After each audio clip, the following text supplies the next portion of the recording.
Total Recast. Welcome to Total Recast, a series in which I take movies with questionable casting choices and recast all the major roles, including the ones I thought were cast well to begin with. In this episode, I'll be looking at Batman.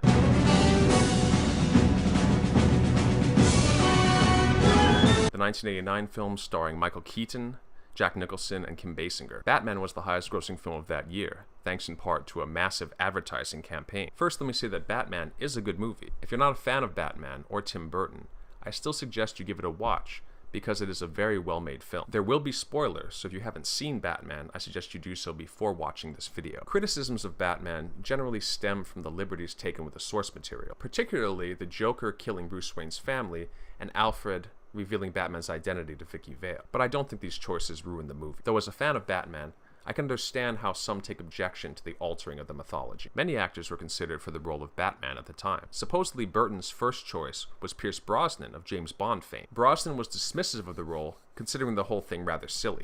No. He is quoted as saying, "Anyone who wears his underpants outside his pants just can't be taken seriously." See you back at the lodge. You poisonous snake! Ray Liotta refused to even meet with Burton to discuss the role. The following year, Liotta would star in his career-defining role as Henry Hill in Goodfellas. I don't think Liotta would have made a good Batman, though he might have made a good Joker. Alec Baldwin was up for the role, and is considered by many to be the best Batman who never was. Baldwin had worked with Burton the previous year on Beetlejuice. Seeing as he is such an obviously good choice for the part, I assume his not being cast is due to Burton not wanting him for the role. My theory is supported by the fact that Burton ultimately cast Keaton. It's showtime. When the casting of Keaton was announced, there was a massive backlash from fans and in the media. Many feared the movie would be campy and overly comedic, something more akin to the 60s TV show. Don't worry, Catwoman. You wouldn't have killed me even though you shot the gun. The anti-bat sonic device in my utility belt would have deflected the beam. Well, it was a good plot while it lasted, huh? Yes, Catwoman, one of your very best. Thank you. To combat the negative press, Warner Brothers released a teaser trailer to showcase the film's dark and serious tone, which did help alleviate concerns and build anticipation. Putting all the hoopla aside, Keaton pulls off the role very well. His Batman voice is great, much better than Christian Bale's. I'm not going to kill you. I want you to do me a favor. I want you to tell all your friends about me. What are you? I'm Batman. You'll be in a padded cell forever. Maybe we could share one. You know, they'll be doubling up the rate this city's inhabitants are losing their minds. This city just showed you that it's full of people ready to believe in good. His Bruce Wayne is adequate. As both characters, Keaton is playful, but mostly reserved in his performance. He succeeds in giving both sides of the character personality. Ultimately, I do agree with some of the criticisms at the time. Keaton is not tall, athletically built, or classically handsome. Despite that, as I said, he pulls it off. Jack Nicholson was the director and producer's first choice to play the Joker. Nicholson was an esteemed dramatic actor and helped give the film more legitimacy. You're just gonna have to trust me about this one thing. You need a lot of drinks. To break the ice. To kill the bug that you have up your ass. Unfortunately, the Joker is given the lion's share of the screen time, making Batman a supporting character in his own movie. Nicholson's Joker is flamboyant yet menacing, as the character should be. His portrayal is remembered as over the top, but there is some reserved and nuanced stuff going on there too. Because Nicholson is so good in the role, I am hesitant to say he was miscast. That said, at the time of filming, Nicholson was already middle-aged and pudgy, and though he is not meant to be a real physical threat to Batman, I feel this undercuts his effectiveness.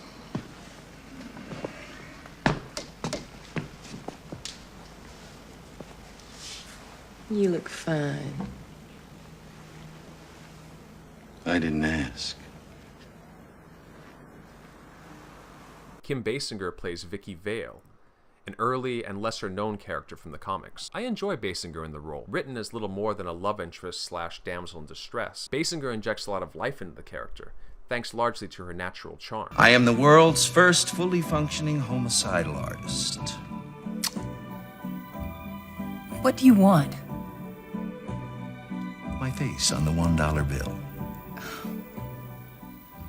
You must be joking. Do I look like I'm joking? Well, The late Michael Gough is excellent as Alfred.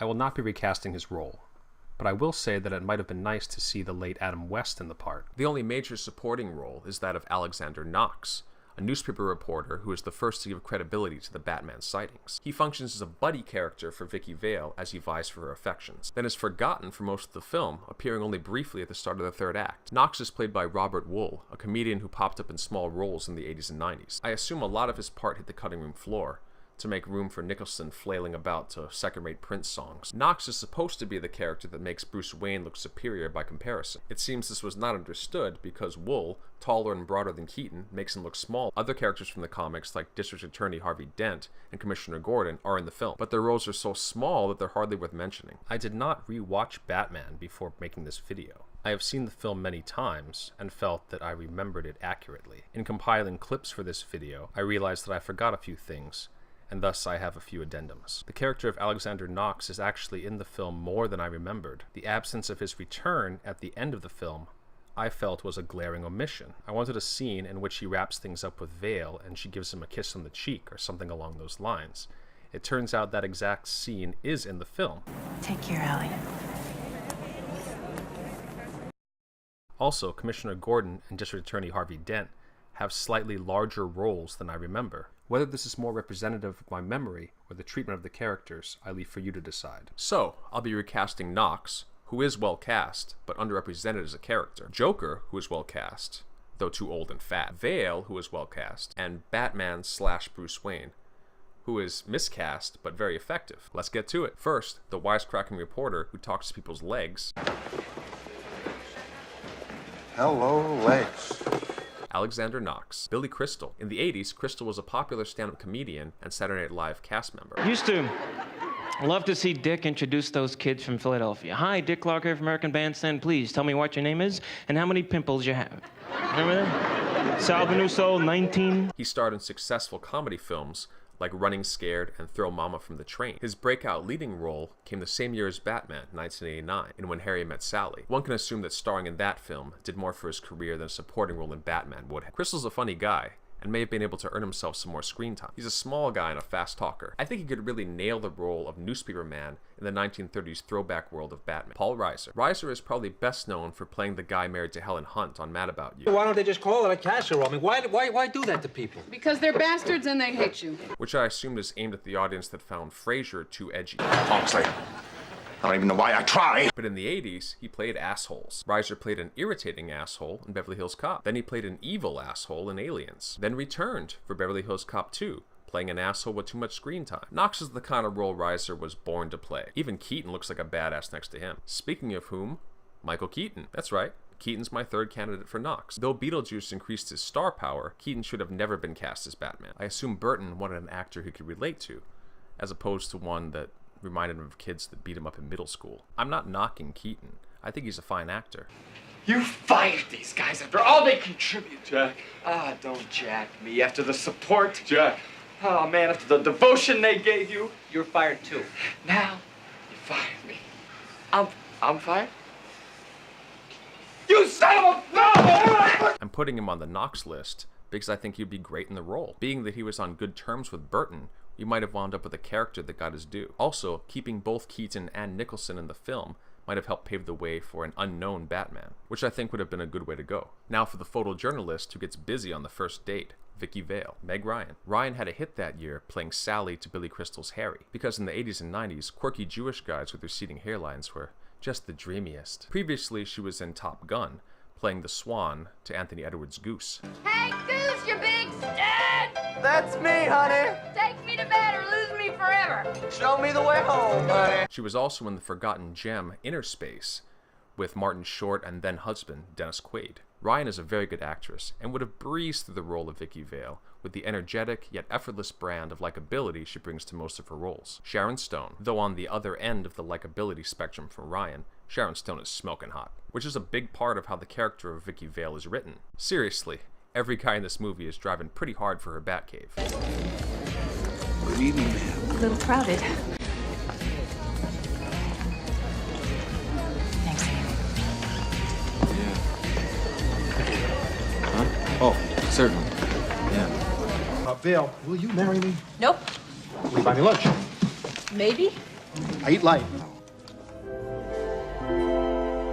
Stop the press. Who was that? I'm assuming the scenes where Harvey Dent and Commissioner Gordon lusted after her hit the cutting room floor with the rest of their parts. Stone brings a hard edge to her roles, which makes her more believable as a globe-trotting, career-minded woman, though she may be better suited to a role like Catwoman in the sequel. Melanie Griffith. Of the actresses on this list, Griffith is the most similar to Kim Basinger. She has a Marilyn Monroe-esque bubbliness that can be mistaken for ditzy. She made a splash the previous year in the delightful Working Girl alongside Harrison Ford and Sigourney Weaver. No, I'm sure you're a real ace at whatever it is that you do. Damn straight. But how you look. I have a head for business and a bod for sin. Is there anything wrong with that? Like Ryan, Griffith has a nice balance of strength and vulnerability. Now on to the hero of the film. He can't turn his head, but he's got wonderful toys. He's Batman. I found this role difficult to cast, because you have to think of someone who could play both Bruce Wayne and Batman. Kevin Costner. Costner has been accused of being a bit bland. I disagree. For every Postman or Waterworld, there was a Dances with Wolves or Untouchables. When Costner is cast well, he shines. Here endeth the lesson. Kurt Russell. He played the buffoon in movies like Big Trouble in Little China and Captain Ron. He played a badass in movies like Escape from New York and Tombstone, and sometimes a mixture of both, as in Tango and Cash.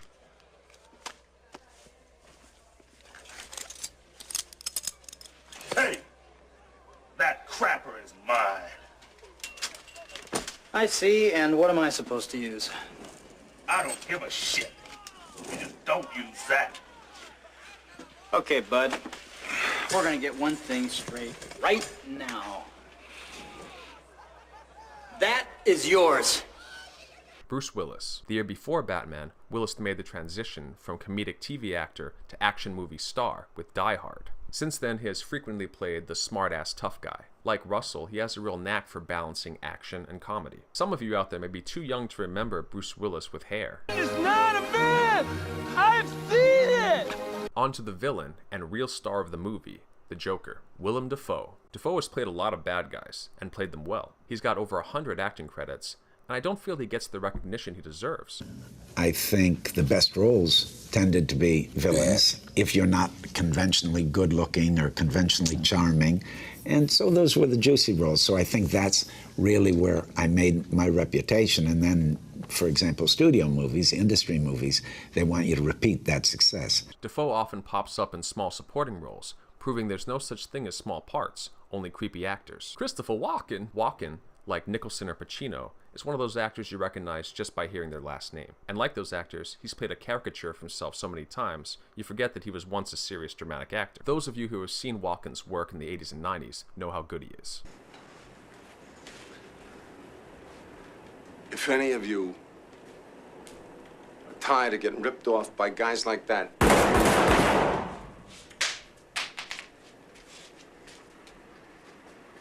you come with me. I'm at the Plaza Hotel. You're welcome. You're all welcome! The joint.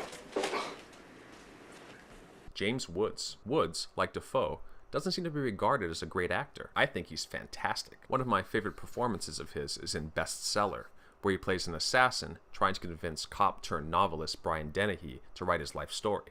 I said get lost. The problem we have here is that I'm the lover in the family. You want to talk to my brother. He's the fighter. See? 24 straight knockouts, almost killed a couple of guys. You just talk to him. Let him go. Now sit down and finish your drink. Okay, time for the moment of truth. My alternate cast for Batman. As the reporter, Alexander Knox, Paul Reiser. As the photojournalist, Vicky Vale, Melanie Griffith. As the Caped Crusader, Kurt Russell. And as the Clown Prince of Crime, Christopher Walken. Now, there are some casts that are like magic. So much so, in fact, that you can pluck them out of one movie and put them into another. Is there another movie whose cast can be transplanted into Batman? I think there is. And that movie is Star Wars.